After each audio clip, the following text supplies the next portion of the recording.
Alright, hello and welcome to the CSCI 40 review. So I'm just going to throw a bunch of topics out that you should have seen before, and hopefully they all come back to you.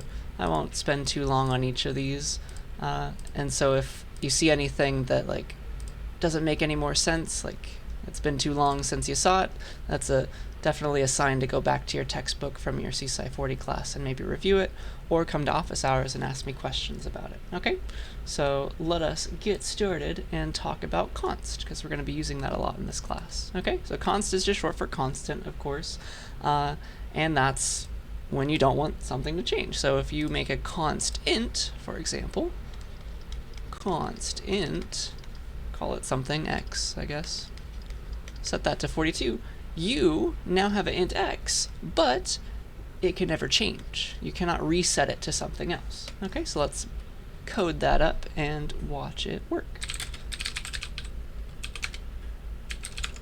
So, yeah, let's make a const int x, make it hold 42, and I can use it like a normal int, see out, I don't know, x times 2 or something, and everything is well and good unless I try to change the value of x. So this is going to work, this is going to compile and run, and by the way, to compile and run a program on the terminal, we use the g++ command. That's the GNU C++ compiler. So we say g++, the name of the program, give that CPP file, and then if you want to give it a name, potentially you're compiling many programs together, many CPP files together, and if you want to give that a special name other than the default a.out, you say -o and then what you want the file to be called, the final executable file.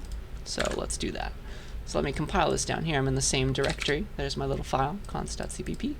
I'll say g++ const.cpp. That's the one file I want to compile, and I would like it to be compiled into a file called just const without any extensions. And so it compiled, it's right there, /const, it's happy. Okay? The issue, or I guess the good thing about constants, is that they cannot be reset. I cannot change x. If I say x++, it's the easiest thing, right? I'm going to get a compiler error. It's not even going to let that program compile because I use C++ so incorrectly. Increment of read-only variable x. I'm not allowed to do that. That's great. That gives us some strong guarantees whenever we see a constant variable. Okay? So that's nice. Another good thing about constants is you can pass along a normal variable, one that isn't a constant yet. You can pass it to a function that expects a constant, and it will just convert it to one and just never change it. Okay? So let me show you something like that. So I can have like a function that takes an integer and takes that integer as a constant, and I don't know, does something with it. There. And we can pass along any normal integer to that function. Okay, so int z equals, I don't know, 55. I can pass along z to foo, even though foo expects a constant integer. It'll just up-convert it. There's no difference, okay? That is how that works. So pass along z is a normal integer, to a function that expects a constant integer. No problem. It just will convert it into a constant. That's easy. You can't go the other way around, really.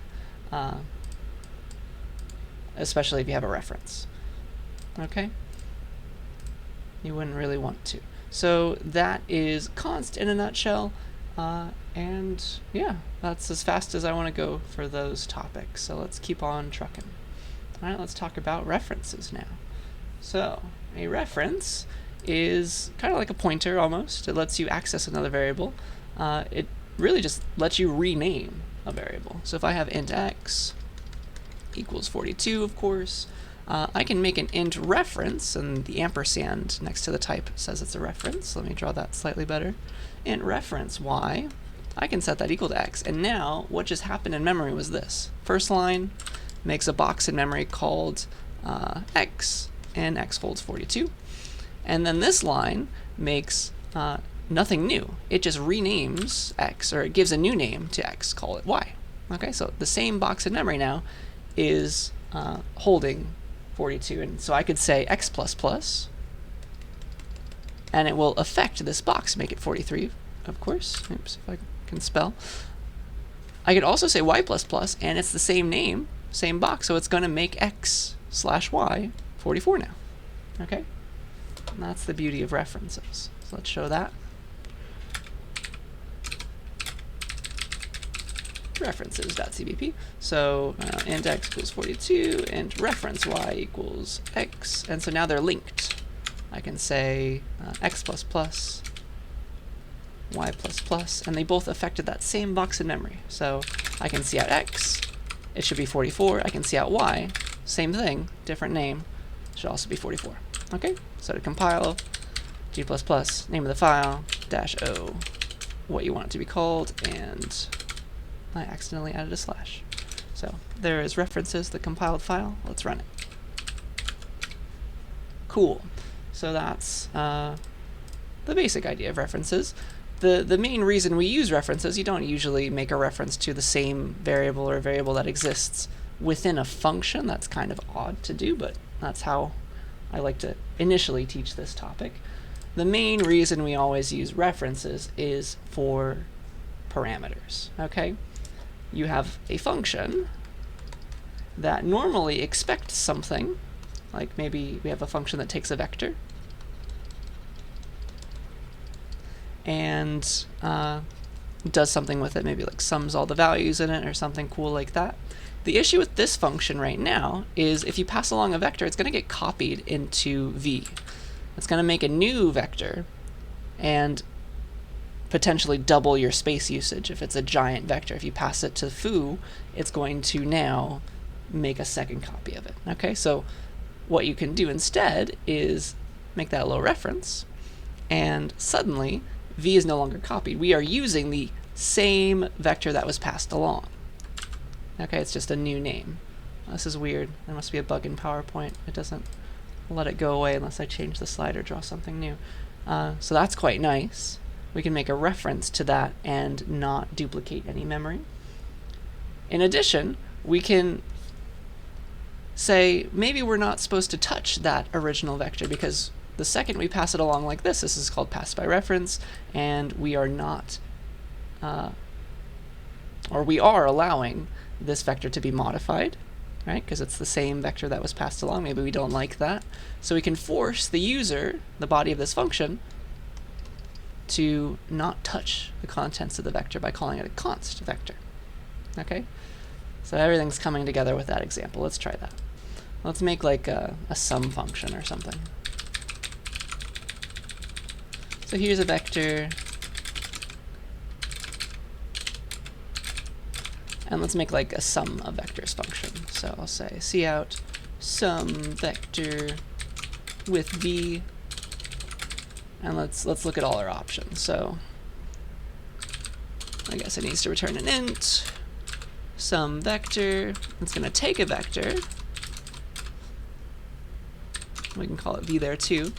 And it's going to go through it and create the sum. And sum equals 0 for, I don't know, for every int in the vector, add it into the sum, and then return the sum. Okay? So that's the normal function. It's going to work just fine. Compile, run. But the issue is we just made a second copy of this vector for the body of this function because we passed it along like this. This is called pass by value, and we'll talk about that in just a little bit. If we say this, we are now no longer copying v. We are using the same v inside of this function. And again, it's going to work and do its thing. The issue with this right now, though, is I'm allowed to do something like this. V at 0, well, whatever it used to be, doesn't matter. Now it's 42.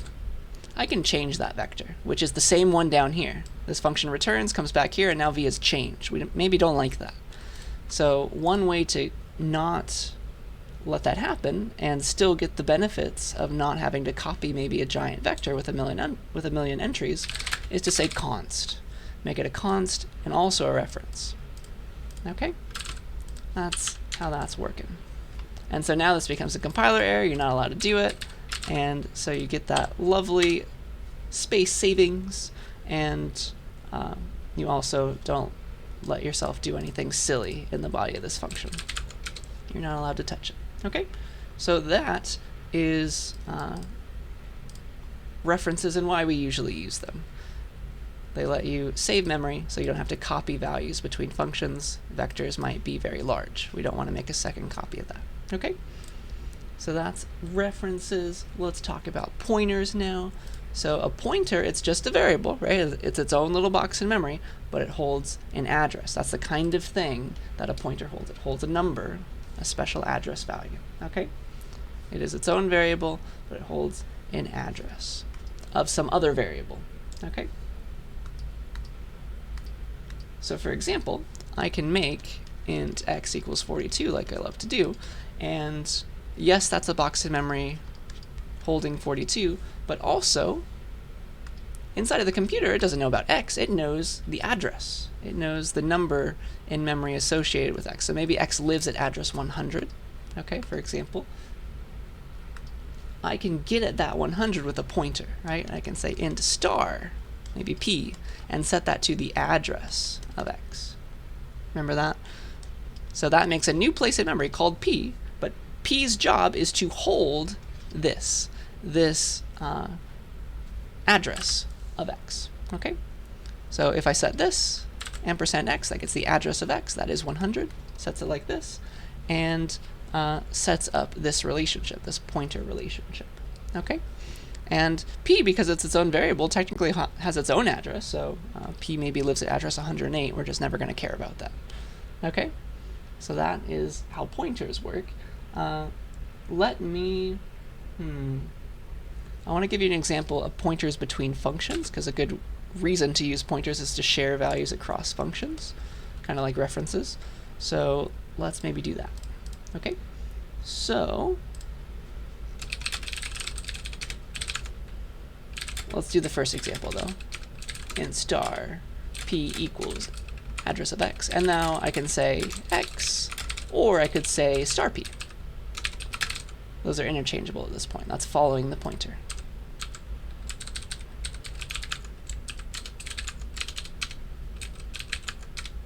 So we get 42. It's the same box of memory we're talking about. Star p follows this pointer to where it's pointing to and gets the thing inside.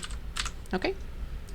So let's now do something more exciting. Let's make a function that we can call from main. So maybe main has that x variable that lives at address 100 and holds 42. Maybe we can make like an add1 function. Okay? An add1 function that takes the address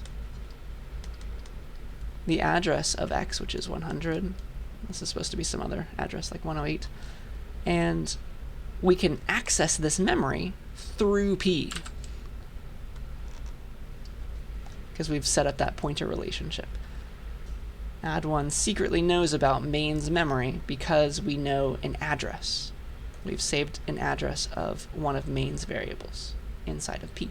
And so we could do star p, follow it, to get to that 42 and maybe change it. Maybe add 1. Okay? So that's our goal. Let's make that happen. So let's say add 1, and I'm going to pass along the address of x. Okay? And then hopefully x is going to have changed. So this is going to be void add 1. It's going to take a pointer, int star, I don't know, we can call it p2. Could be p again. And once we have that, we can change whatever that int is that p2 is pointing to. We could say star p2. Well, whatever it is whatever it used to be plus 1. Okay? That's following the pointer and changing the value there. And that, because we passed along the address of x, p2 is pointing to x, it will change x from 42 to 43. Okay?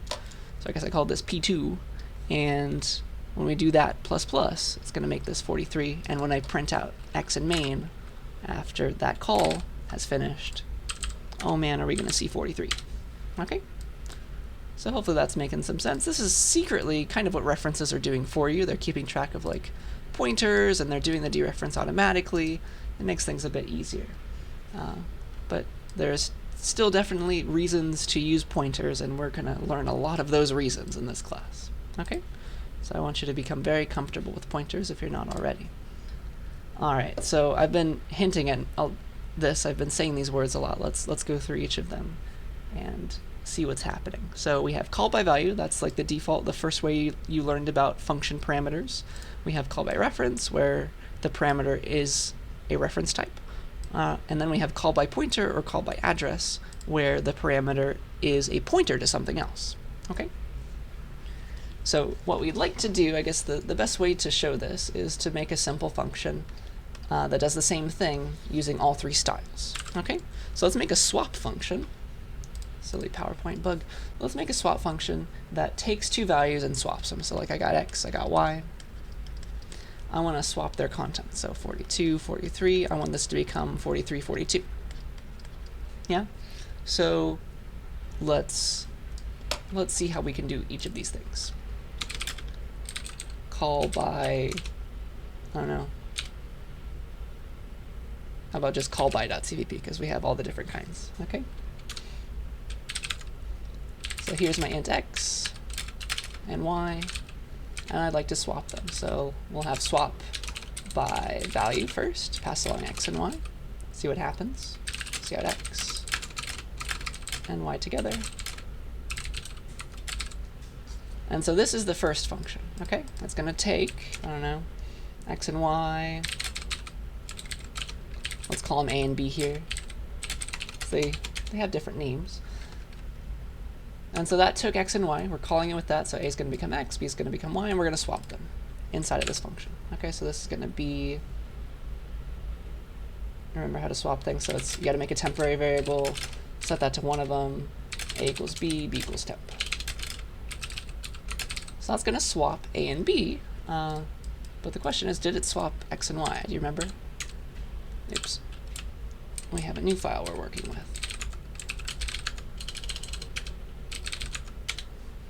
It did not. So x and y have not changed down here in main, and let me show you why. Call by value, when you pass something without any special things on these types, it's just copies that are getting made. So call by value is all about copies. Okay? Call by value copies stuff. And so here's what's going on with the call stack when I'm running this function. So I have main, I have my x, I have my y, they're set to 42 and 43. And when I call a function by, let's just call this swap val or something. When I call this function by value, a and b get the values of x and y, but they're separate places. So swap by value has its own a and b, and they are separate from x and y. They're not talking to each other. This has 42, this has 43, and it makes temp, right? Temp holds 42. It's really going to swap them. B holds, there it goes backwards. This is 43, this becomes 42. It's going to swap a and b, but those changes will not be propagated to main because a and b have nothing to do with x and y. Okay? So that's swap by value. It's just copying things. All right? So it's not working. This is the one that doesn't work. The other two are going to work. So let's do swap by reference. I'm going to say by ref. And I'll also pass along x and y. And I'll also print them out. The change is, instead of taking a and b by value, I'm going to take them by reference. So I just put an ampersand here, an ampersand here, and suddenly, when a gets initialized to x, it gets to be an alias for the x. When b is initialized to y, it gets to be an alias for that y. It's the same place in memory. All right? And so, let's see why it's complaining. Oh, sorry, I never changed its name, ref. There we go. And so when we call this, it's really going to swap x and y in main, because a is an alias for x, b is an alias for main's y. All right? So, let me show you what's going on there. This is swap ref, let's say. Oh, sorry. We have main first, and this is not helpful. Silly PowerPoint. All right, so main has x and y, 42, 43, and then I call swap ref, and swap ref has a and b, but those are references, so they're aliases for other things. So let me draw in green everything that swap ref has. All right, swap ref has temp, of course. It'll use that, but x, but its a, for example, is an alias for somebody else, for x. So this is why you had to use colors. So a down here is really x. B down here is really y. It swap references view into x and y. Okay? So now when I use a, I'm really getting x.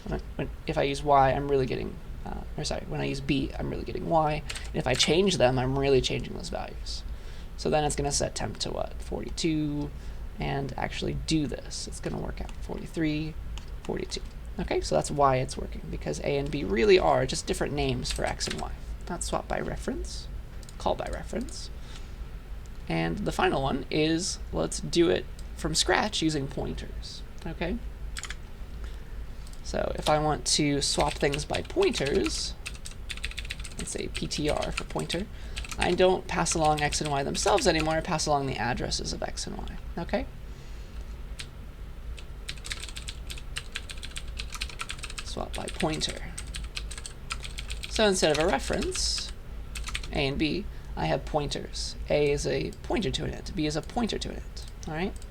So temp needs to get the thing that a is pointing to, so star a.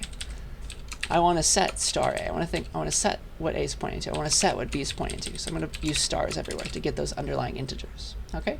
And so I'm following all those pointers, which are pointing to x and to y, and I'm actually changing the values. Okay? So again, it's going to swap them, and so they'll go back to 42 and 43.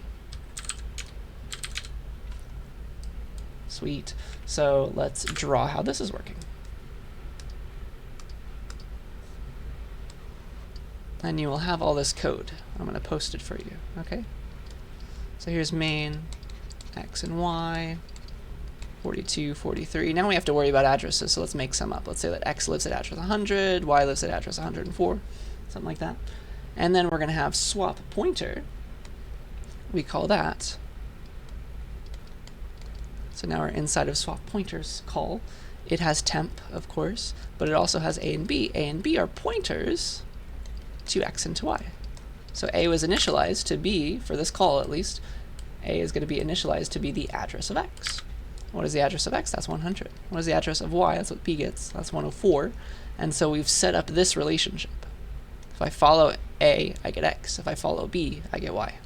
All right, so now that's why the star a affects and retrieves this value. Okay? Isn't that nice?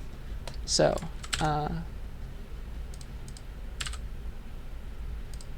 okay. Now it's back to how I want it to be. So if you use call by reference and call by pointer, that lets you touch the original memory values. And that's useful.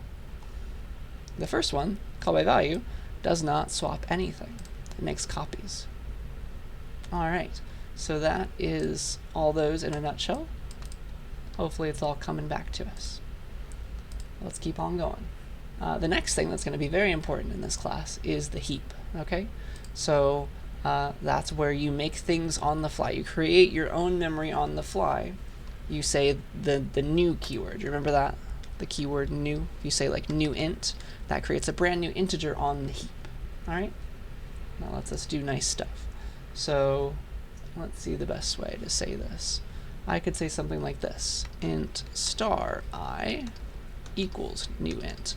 What new int does is it makes something on the heap and it gives you back the address. This is like a function call essentially. It returns back the address of that brand new thing it made on the heap for you. So here's the heap.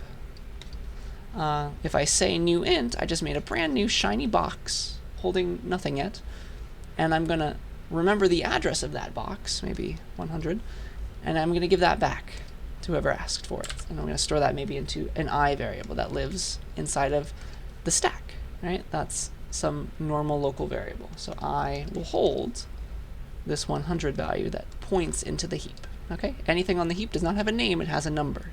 We only interact with the heap through addresses. So that's shiny and new, and I can delete that as well if I want to with the delete keyword. Remember that? So that's the heap, and it's nice when you want to make some memory for yourself and have it last for as long as you need it to. Okay? So, let's see what's the best way to do this. Heap.cpp. Let's make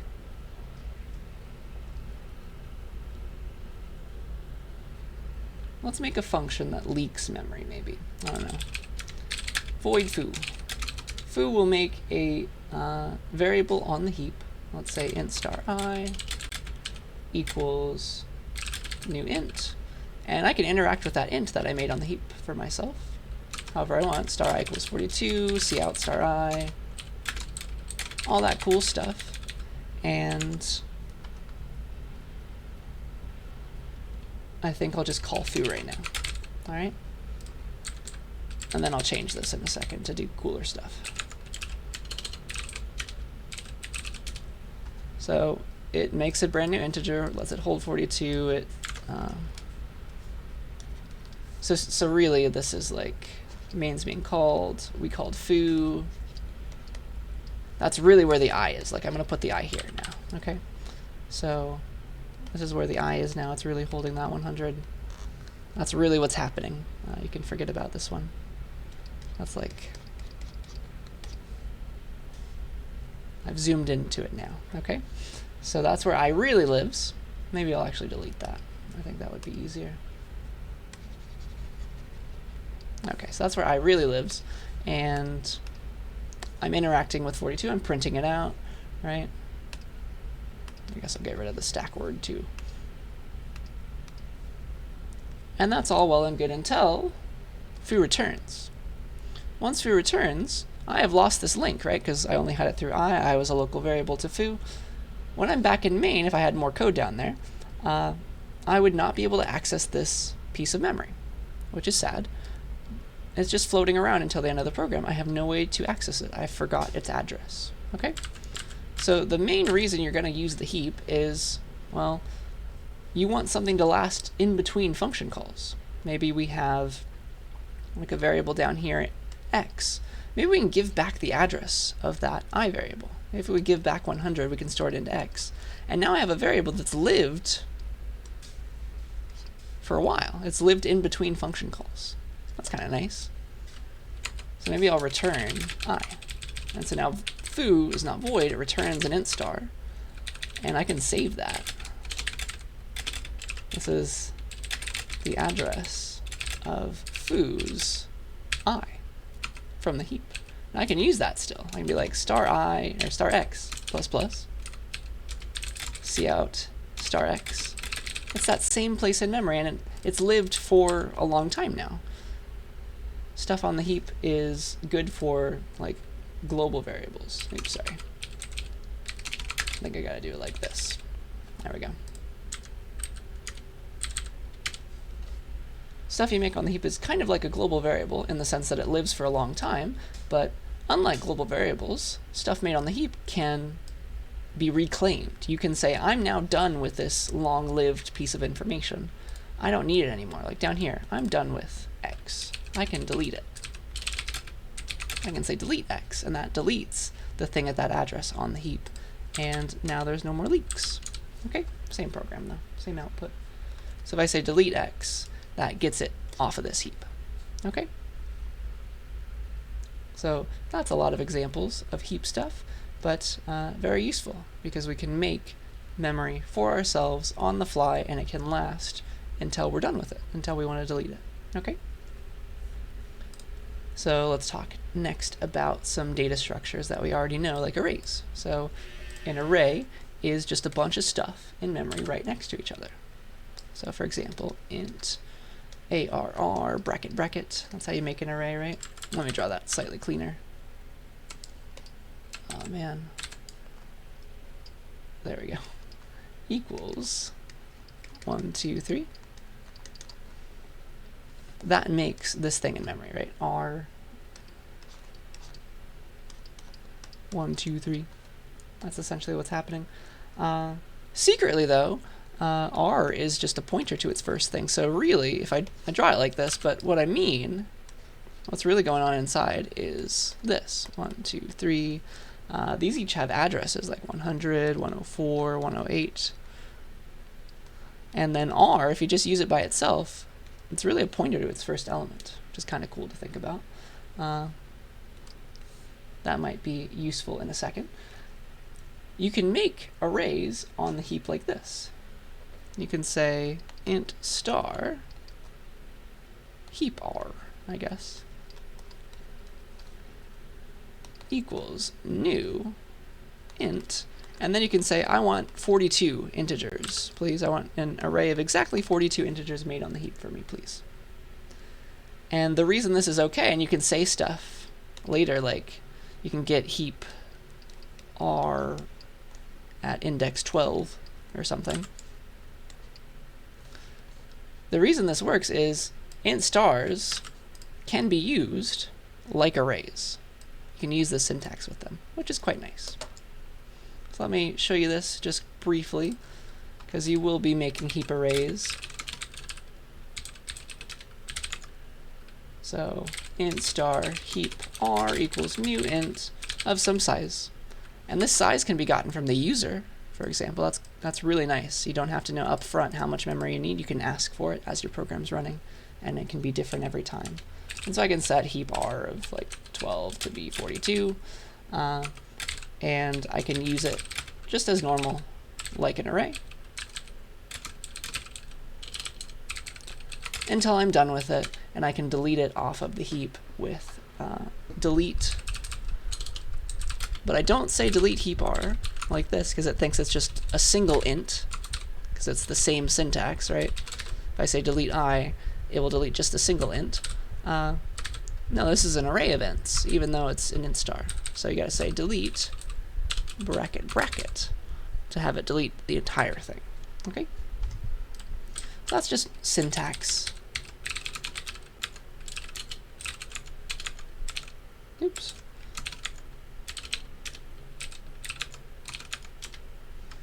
And it works. Okay, so remember the syntax, the difference between a single thing on the heap versus an array of things on the heap. Useful knowledge. And then finally, almost finally, we have vectors. A vector is hopefully something you're very familiar with by now. It's very similar to an array, right? But the beauty of vector is you can add stuff to it. It doesn't stay the same size. It can actually start empty and just grow as long as you need it to. And the way a vector is working, and you're going to become very familiar with this, I'm going to make you implement your own. Secretly, vectors are using dynamic memory. They're using the heap. They're making arrays on the heap for you and resizing them, giving you more space. Okay? So vectors are super nice. Actually, we can go to the documentation page. That's fine. Containers, vector. When you make a vector, you have so many nice things. You have pushback. You have popback. You have .at. You have .size. Vectors remember their size. Arrays don't. Right? So remember all this stuff, and we will be using it to our advantage. So yeah, let's just remember some simple vector syntax. Got to include vector. That's a library. And you can make a vector of any type, vector of ints, vector of doubles, vector of bools. You can start it off with stuff, or you can start off empty. Oops. I did not mean to close that window, but here we are. I wonder if I can get back to it. That was weird.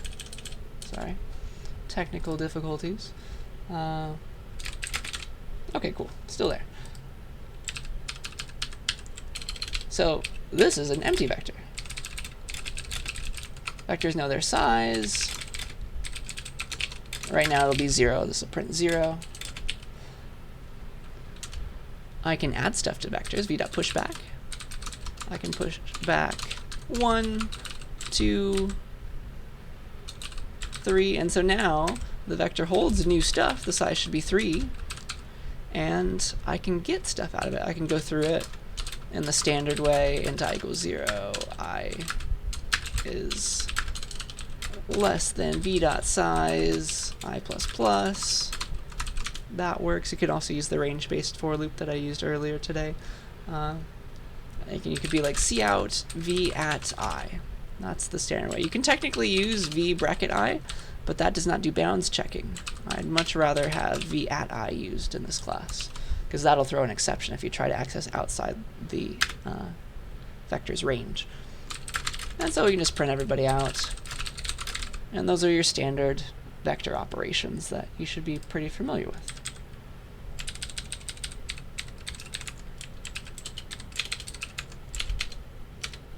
And so kind of the beauty of vectors, and we're going to discuss this soon in this class, is that we kind of have no clue how vectors are implemented, right? It's just some class that got made for us, and it lets us do these kinds of things to it, and we can expect to see when we use .at 0 to find a 1, when we use .at 1 to find a 2. But it's kind of like a bunch of secrets, what's really going on under the hood. It could be anything, okay? You could make like some weird looking string, and that could be the vector, secretly, somehow. Who knows? All we do is interact with the vector class with these operations. And that's kind of like a philosophical thing, but we're gonna touch on that soon in this class. Okay? So that's vectors. And then the final thing I want to show you is exceptions. We're going to talk about classes in detail on the first day of class, so we don't need to get into that here. But let's talk about exceptions just briefly. So exceptions are for exceptional things. It's a different kind of control flow, we say. It's a different way of moving around information. You don't have to like return a value from a function. You could instead throw an exception, and that's going to unwind all of your computation until it finds somebody who can handle that exception, okay? So you can kind of like jump out of a million function calls that are all nested to get to an exception handler. That's a weird thing to think about. That's not quite normal, but it's useful, okay? So exceptions, they signal that something bad happened, but hopefully because you made an exception, it means that somebody knows how to catch it. Somebody knows how to recover from it. It's not going to be like the end of the world. We don't have to stop the program. We just need to go to the nearest handler and deal with it, all right? So exceptions get thrown, that's the metaphor, and the person who handles them catches that exception, okay?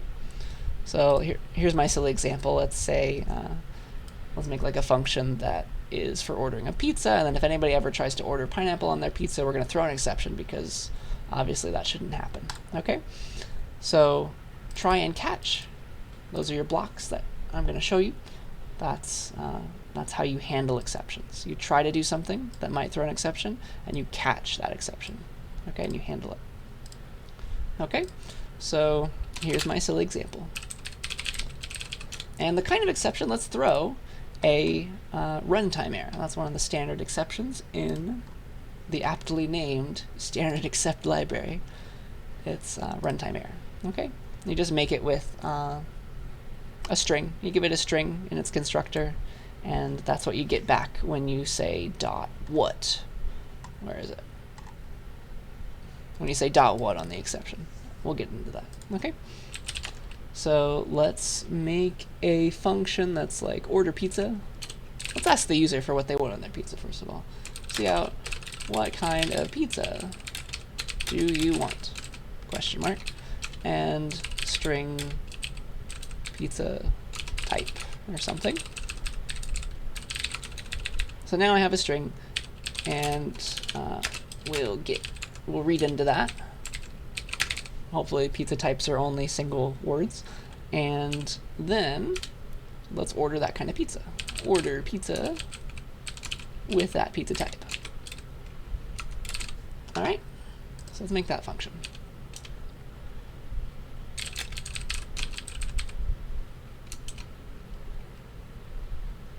String type, and for space savings, we can make the string a reference. And to make sure we don't change the pizza type variable that we're passing along, because we might need it later, and we might expect it to be the same, we can make it a const reference. So now I get memory savings, but I also can't touch this. All right, and so I don't know. By default, let's just print out pizza. Type pizza. That's the normal thing. You can imagine that this text is really a pizza or something. But if ever we are asked for, I don't know, pineapple as the pizza type, then we're going to not let that happen. We're not going to give the user back a pizza. Like, here is a something like that. If we get here, we're going to throw a runtime error.